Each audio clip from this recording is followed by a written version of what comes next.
arrête, parce que là, tu es en train de partir là où le Seigneur m'a emmené. Alléluia. Alors, voici la pensée que le Seigneur m'a donnée pour chacun de nous. Et je crois que c'est la même continuité, c'est le même esprit. Au jour d'aujourd'hui, on va finir par se rendre compte de beaucoup de choses. Il y a beaucoup de coachs, n'est-ce pas? Hein? Beaucoup de coachs sur Internet, beaucoup de messages sur 12 principes pour, n'est-ce pas? On entend souvent ça, non? Oh, est-ce qu'on en somme? Et on est fatigué, on a fini, on va pour nous. Est-ce qu'on en somme? On a beaucoup de gens qui vont dire non, 14 principes pour réussir, n'est-ce pas? On a d'autres personnes qui vont dire non, si tu veux réussir, voici, ainsi de suite. J'ai aimé ce que papa venait de dire tout à l'heure. Il a dit, il y a une différence entre réussir selon Dieu et réussir selon le monde. Amen. Et quand on parle de la réussite ici, dans le milieu dans lequel nous sommes en train de parler, on parle de réussir selon Dieu. Or, pour réussir selon Dieu, on nous a dit qu'il faille suivre les principes de Dieu, alléluia, suivre le modèle que Dieu nous présente afin de réussir. On a dit tout ce qu'il faut, l'ambition. Mais il y a quelque chose qui est revenu, à laquelle je vais m'attarder ce soir, qui constitue au fait le sujet pour lequel je vais parler avec vous. 30 minutes et puis on a fini, on va prier. C'est lequel? J'ai aimé tout à l'heure, on a dit que chacun de nous, nous avons un couloir, nous avons un parcours. Nous avons une carrière qui nous a été proposée. Et dans cette carrière qui nous a été proposée, j'ai entendu le mot ici, relation avec Dieu. Parce que s'il faille réussir, comme on dit, il est important de rentrer en contact avec celui-là qui va nous faire réussir. Et pour rentrer en contact, ça s'appelle la communion avec le Saint-Esprit. Et Dieu m'a dit ceci, tu ne peux pas prendre les principes de quelqu'un par rapport à son appel ou par rapport à son ministère et en faire tien. Ça ne marchera pas pour toi certainement. Est-ce qu'on se suit? Pourquoi? Parce que chacun de nous, tel que Dieu nous a appelés, nous ne sommes pas des photocopies. Nous ne sommes pas des photocopies. Dieu nous a fait original, unique à notre genre. Il est vrai que nous pouvons prendre un modèle, oui, c'est vrai, selon que Dieu nous inspire. Mais le parcours d'un tel, ce n'est pas le même avec le mien. La vie d'un tel, ce n'est pas la même avec moi. Ce qu'a rencontré, je peux aller loin, mon père, ce n'est pas ce que moi je vais rencontrer. Est-ce que quelqu'un prend? Il est vrai que la destination peut être la même, mais le procédé ne n'est jamais la même. Oh. Il est vrai que pour aller de l'autre côté, Moïse doit lever le bâton. Mais il est vrai, Josué, l'objectif c'est de l'autre côté, mais toi tu dois mettre, oh my God, tu dois mettre les Lévites devant avec l'arche et ils doivent vous poser les pieds. Des actions différentes, mais il y a un même objectif à atteindre. Alors qu'est-ce que je veux te dire par là? Dis à ton frère, arrête d'être la photocopie de quelqu'un. Sois vrai, sois original. Mais pour ça, tu as besoin de quelque chose. Tu as besoin de la communion avec le Saint-Esprit. Au jour d'aujourd'hui, peu de personnes peuvent payer le prix dans le secret avec Dieu. La Bible dit de Jésus, on a dit, nul n'a connu le Père si ce n'est le Fils qui est sorti dans son sein. Le mot sein ici, on parle de son intimité. Et il pouvait dire, le Fils ne fait de rien par lui-même, il fait ce qu'il voit. Mais il le voit où? Dans le secret, dans la communion, dans le koinonia de Dieu. Quel est le temps que tu passes avec Dieu dans le secret? Quelle est la relation que tu as avec le Saint-Esprit? J'aime ce que mon père dit souvent, il dit, l'onction que vous avez reçue vous enseigne toutes choses. Toutes choses. Et en matière du Saint-Esprit, il y a beaucoup de confusion. Mais dans la parole de Dieu, on nous parle de 4 dimensions de l'Esprit. La première, on nous parle du Saint-Esprit sur nous, du Saint-Esprit avec nous, du Saint-Esprit en nous. Mais il y a une autre, nous dans le Saint-Esprit. Je vais expliquer ça. Jésus a dit que l'Esprit que le monde ne peut recevoir, ne peut voir, n'est-ce pas? Mais il dit, il sera en vous et il sera avec vous. Et il dit, lorsque je viendrai, vous serez en moi. Pourtant, il est en train d'annoncer le consolateur qui doit venir, mais il est en train de parler de lui-même. Jésus n'est pas hors sujet dans ce qu'il dit. Jésus n'est pas hors sujet dans ce qu'il dit. Il dit, le paraclet doit venir, le consolateur, le conseiller. Il dit, lorsqu'il viendra, il sera en vous et il sera avec vous. Et il dit, lorsque je reviendrai, vous serez en moi. Jésus, tu dis quoi là? La dimension du Saint-Esprit sur nous, c'est la dimension de la puissance. Dans Acte 2, vous recevrez une puissance, la capacité surnaturelle de faire les mêmes choses que Jésus a fait. Mais il y a deux. La dimension du Saint-Esprit en nous et avec nous implique ici la dimension du Saint-Esprit comme étant la personne. Quelqu'un avec qui tu marches. Jésus, quand il parle, il dit, il m'en est avantageux que je m'en aille. Parce que si je ne le fais pas, le conseiller, le défenseur ne viendra pas. Et on dit, il vous aidera en toutes choses. Il va vous aider. Il sera avec vous, en train de marcher, en train de cheminer. Il sera avec vous, en train de vous conseiller. Il sera avec vous, en train de vous parler. Mais vous savez, j'ai fini par me rendre compte de quelque chose. C'est que nous avons souvent limité la personne du Saint-Esprit en disant, bon, c'est une sensation ou encore, je suis conscient qu'il est là. Mais j'ai fini par me rendre compte dans la parole de Dieu. Ah, est-ce que je peux dire ça? Est-ce que je peux dire ça? J'ai fini par me rendre compte que le Saint-Esprit, on peut le voir.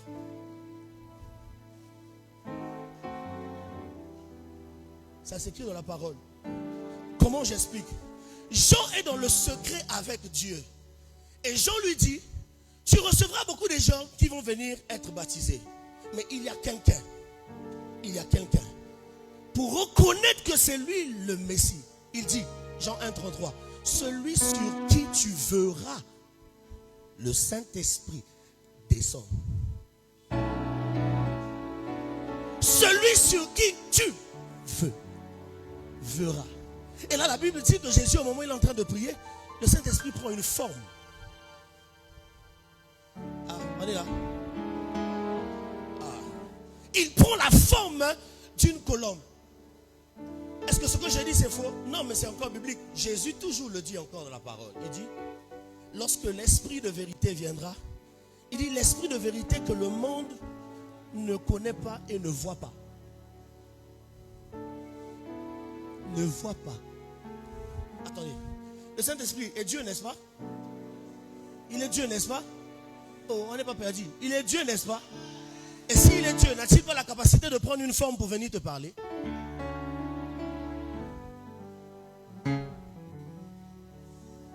N'a-t-il pas la capacité de prendre une forme corporelle pour te parler? Il dit celui sur qui tu verras.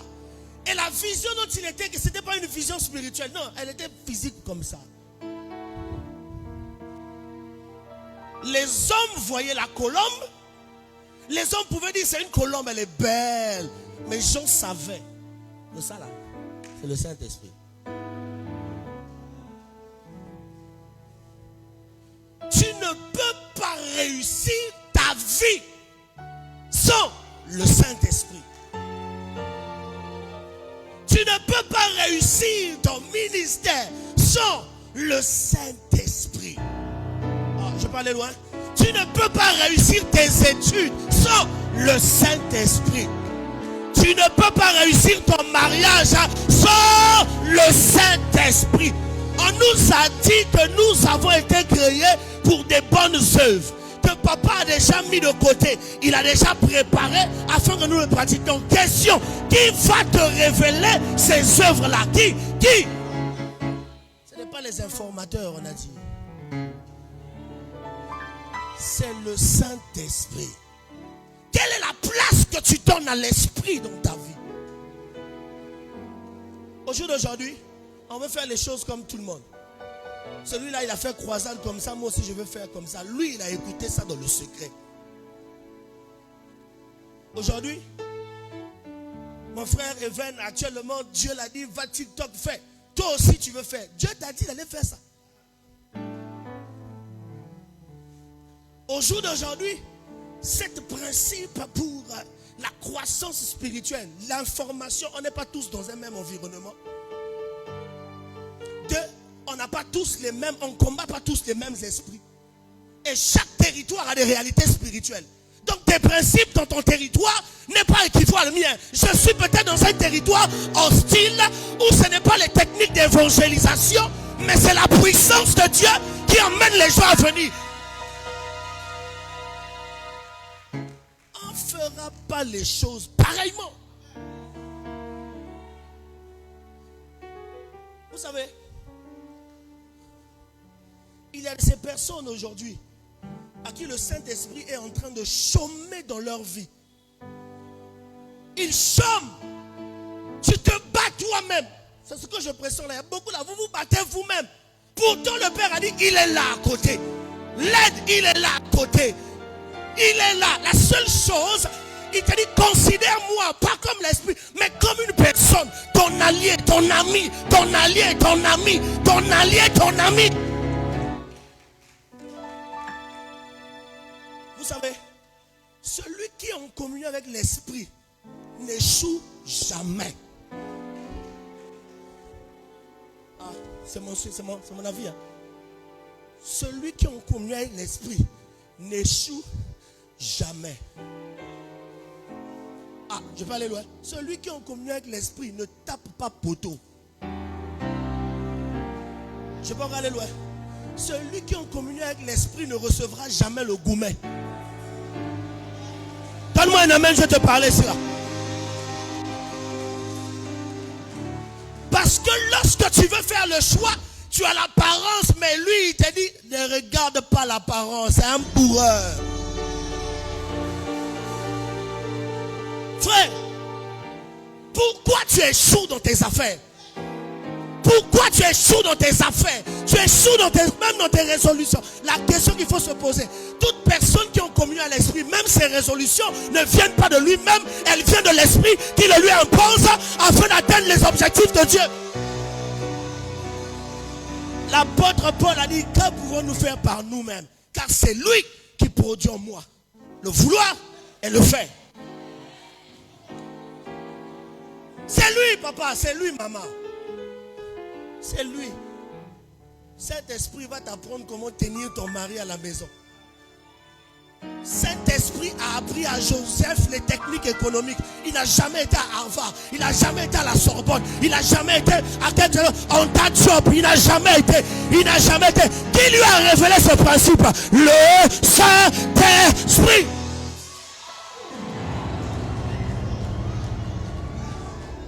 Frère, le Saint-Esprit, quand il est ton allié, il t'emmène à faire des choses que les hommes n'ont jamais vues. Et quand les hommes ne voient pas ça, ils commencent à attribuer, ça c'est la sorcellerie, ça c'est la magie, ça c'est... My God. Dieu est grand et Dieu est vaste.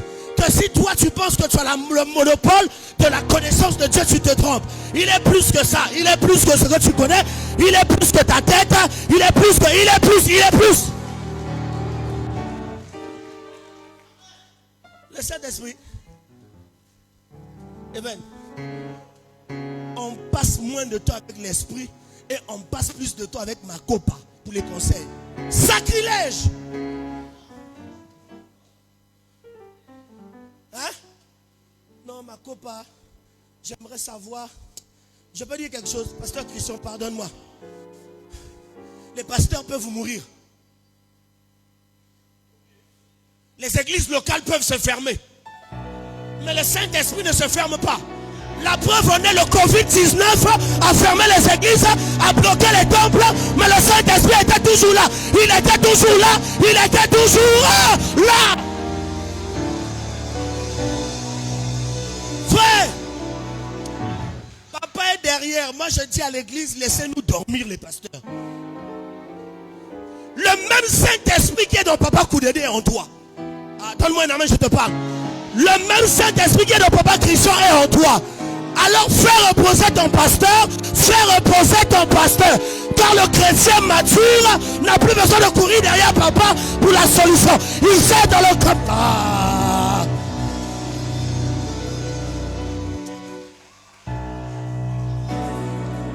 Celui qui est en communion avec l'esprit fait rentrer son pasteur au chômage dans sa vie. Papa, je sais que tu as beaucoup de choses à faire d'or. L'esprit qui est en toi est en moi. Et en plus, la Bible me dit c'est que l'esprit là est sans mesure.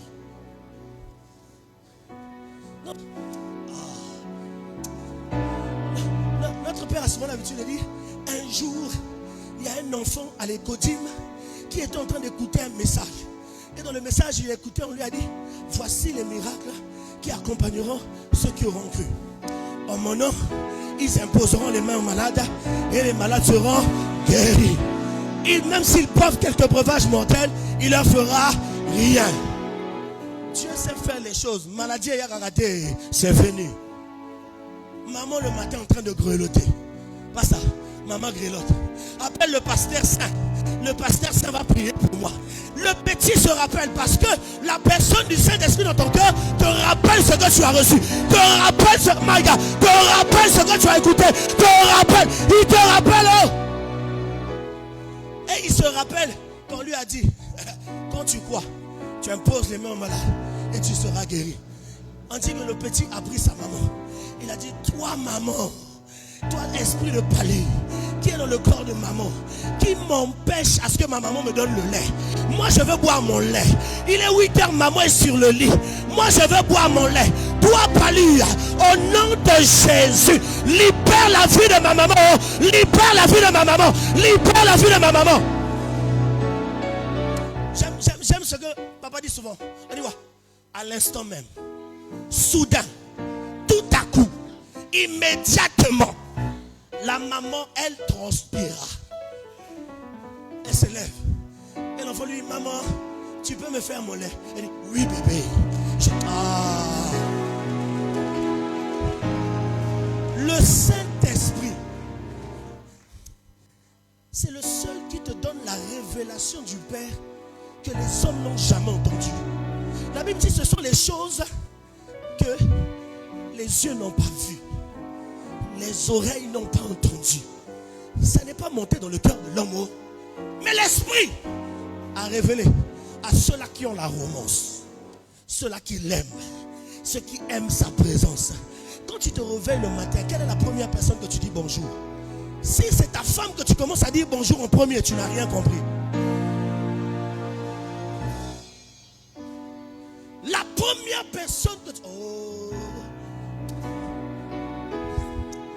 Vous savez les amis de l'esprit, quand tu es ami du Saint-Esprit et que même ton mari est dans la foi et qu'il fait des bêtises, accuse-le chez le Saint-Esprit.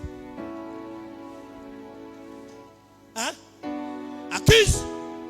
Saint-Esprit, toi et moi nous avons un ami en commun. Il s'appelle Pasteur Gaius. Moi je suis ami de Pasteur Gaius. Toi tu es mon ami. Moi je lui parle, il n'entend pas. Moi je lui dis d'arrêter, il n'entend pas. Saint-Esprit, est-ce qu'on peut collaborer maintenant? Parle-le. Ah, sans même que tu ne lui fasses la remarque, lui-même va te dire, chérie, l'Esprit m'a révélé ce défaut. La communion avec le Saint-Esprit. Et comme toute communion, il y a ce qu'on appelle des langages d'amour et des codes d'accès. Vous savez, nos papas et les gens qui se sont mariés savent que quand ils débordent même dans le langage, lorsque maman fait ça, il sait que maman dit, papa tu fausses. Chut. Hein? Bravo. Ça veut dire quoi? Celui qui est en relation avec l'esprit découvre les codes d'aspect. Au moment où il est là, il peut savoir que l'esprit de Dieu dit, c'est maintenant qu'il faut maintenant prier pour les gens. C'est maintenant qu'il faut maintenant libérer les grâces. Ah, tu dois maintenant t'arrêter. Arrête de parler parce que ce que tu es en train de dire là, ça ce n'est plus tout, ça ce n'est plus moi, ça c'est maintenant toi. Combien du... Le problème avec notre génération est vaine. C'est que la génération d'aujourd'hui ne veut pas payer le prix dans le secret comme nos papas ont fait. Hein? Donne-moi un amen, go. Dans la Bible, regardez les David. Ils savaient que même l'obtention de leur victoire dépendait de la communion avec Dieu. Ils pouvaient dire, monterai-je? Combattrai-je? Dieu lui dit, ne monte pas, il ne monte pas. Et quand ils sont tête, ils rencontrent l'échec. Mais quand on lui dit, monte, vous savez, Même en matière de combat spirituel, toutes les victoires dans le combat ne s'obtiennent pas pareillement. Les stratégies de guerre étaient données par l'esprit. Voilà pourquoi pour certains d'autres, Moïse peut avoir les mains levées et Josué de l'autre côté. Mais pour d'autres, les gars sont en train de taper la louange. L'objectif c'est la victoire. Mais les stratégies sont différentes. Pourquoi? Parce que notre Dieu n'est pas un Dieu d'une seule opération. Il est un Dieu de plusieurs opérations, de plusieurs diversités, Comment tu connaîtras ta diversité si tu n'es pas ami Saint-Esprit? Papa a parlé sur WhatsApp. Combien tu réponds au Snap et combien tu passes ton temps dans la communion? Vous savez, quelqu'un qui est en communion avec l'Esprit, je peux dire ça? Quelqu'un qui est en communion avec l'Esprit a une longueur d'avance sur ceux de sa génération. Et ils obtiennent dans leur vie ce qu'on appelle par l'ascension. Regardez, c'est le koinonia que Jean avait avec la personne de l'Esprit qu'il pouvait avoir à un moment dans son communion, dans son extase, pour lui dire, il voit une fenêtre ouverte et il entend la voix qui lui dit, monte ici. Comment tu veux une personne spirituelle, il n'y a pas communion avec le Saint-Esprit. Tu veux quoi? Tu veux quoi? Frère, mon frère, comme a dit papa, les pasteurs peuvent te dire non, vous voyez par rapport à ma vie, ce qui a été le secret de ma vie, le secret de mon onction, le secret de la manifestation de la puissance, c'est ça. Pour un autre, on a dit, le rasoir ne passera pas sur sa tête. Mais un autre, on dira, tu as haï l'iniquité et tu as aimé la justice. C'est pourquoi le Père t'a donné une huile de joie au-dessus de tes frères. Pour un autre, le secret de sa force, par le koinonia, c'est pour lui, c'est ça. Mais pour toi, c'est que c'est dans la faiblesse que ma puissance s'accomplit. Frère, c'est dans la communion avec Dieu que tu reçois les instructions. On nous a parlé tout à l'heure, non? Si tu obéis à mes prescriptions, tu vas recevoir ça où? Où Moïse a-t-il reçu les lois de la table? Sur le sommet de la montagne. Dans la communion. Et vous savez ce que j'aime? C'est que quand tu es dans le koinonia avec Dieu, c'est-à-dire qu'il y a ce qu'on appelle par la loi d'influence et d'impactation. La Bible me dit que Moïse avait souvent l'habitude d'être en communion avec Dieu sur le sommet de la montagne, de telle sorte que lui, il ne se rendait pas compte. Il pensait que c'était normal quand il descendait. Mais quand tout le monde le voyait, il dit, le gars là brille. Le gars là brille. On devient celui Seigneur, aide-moi. Le français aussi est compliqué. On devient celui que l'on fréquente. Celui qui fréquente les sages devient sage. Celui qui fréquente l'esprit. Celui qui fréquente l'esprit. Ce soir, la seule prière que nous allons faire, Père, emmène-moi dans la véritable communion avec toi. Pas une communion superficielle. Non. Mais une communion profonde. Afin de découvrir les profondeurs de Dieu. Dans sa largeur, dans sa hauteur, dans sa longueur. Est-ce que quelqu'un peut se lever et commencer à prier? Est-ce que tu peux commencer à prier là? Commence à demander ça au Père. Commence à lui demander cela. Commence à dire au Père, je veux une communion avec toi. Je veux une relation avec toi.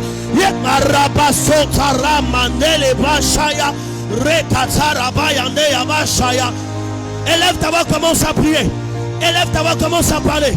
Tu as besoin de communion avec le Saint-Esprit afin de vivre l'accomplissement de Dieu pour ta vie. La Bible déclare les projets que j'ai conçus sur toi. C'est des projets de bonheur. Mais pour les vivre, c'est la communion avec l'Esprit. Oh, ne t'arrête pas de prier. Ne t'arrête pas de parler. Ne t'arrête pas de prier. Ne t'arrête pas de parler. Ne t'arrête pas de prier. Et de demander à Dieu, Père, je veux la communion avec le Saint-Esprit. Il est écrit dans 2 Corinthiens chapitre 13 que la grâce de Dieu, l'amour de Dieu et la communication avec le Saint-Esprit. Est-ce que quelqu'un peut prier pour la communion? Dis, Saint-Esprit, j'ai besoin de cette communion. Emmène-moi dans une communion profonde avec toi. Car ma réussite en dépend. Ma réussite dépend de ma relation avec toi. Ma réussite dépend de la communion avec toi. Ma réussite dépend de la communion avec toi. Ma réussite dépend de ma communion avec toi. Père, j'ai pendant longtemps trop imité. J'ai pendant longtemps trop fait des choses à ma manière. Mais aujourd'hui, je viens auprès de toi par la communion et le Saint-Esprit. Père, accorde-moi une communion profonde, une communion parfaite avec le Saint-Esprit. Élève ta voix, commence à prier. Élève ta voix, commence à prier. Élève ta voix, commence à prier. Parle à Dieu. Une communion parfaite. C'est le principe important. Et c'est le principe essentiel pour une vie réussie, pour un ministère réussi, pour un mariage réussi, pour un si tu pries en langue, tu peux commencer à prier. Si tu pries en langue, tu peux commencer à prier. Ne te retiens pas. Commence à prier en langue. Vas-y. Commence à prier en langue. Vas-y. Les paras, Chopana, Yaba, Sanda, Yaba, Rebele, Yerebo, Shakapa. Les paradaya soto, I paranda Yaba, Sokapa. Les parada, Shanta, Yaba, et paranda, Yano, Sakata. I maranda, Yaba, Soto, Robo. Prie de tout ton cœur. Prie avec force. Prie avec force. Les parachapa, les parakasoto, les pareshamanda labaya, les paradadea, imande les brasoto, rekaya bashanda yababa, et parande soto rabayada bayaba. Vas-y, prie, monte ton esprit, vas-y, prie, prie en langue, vas-y. Tu as été baptisé en esprit, commence à prier en langue, commence à prier en langue, vas-y, commence à prier en langue. Laisse l'esprit commencer à prier. Tu es en train de te rapprocher. Dans la communion et l'esprit, il y a des niveaux, il y a des niveaux, il y a des niveaux, il y a des niveaux. Tu dois avancer.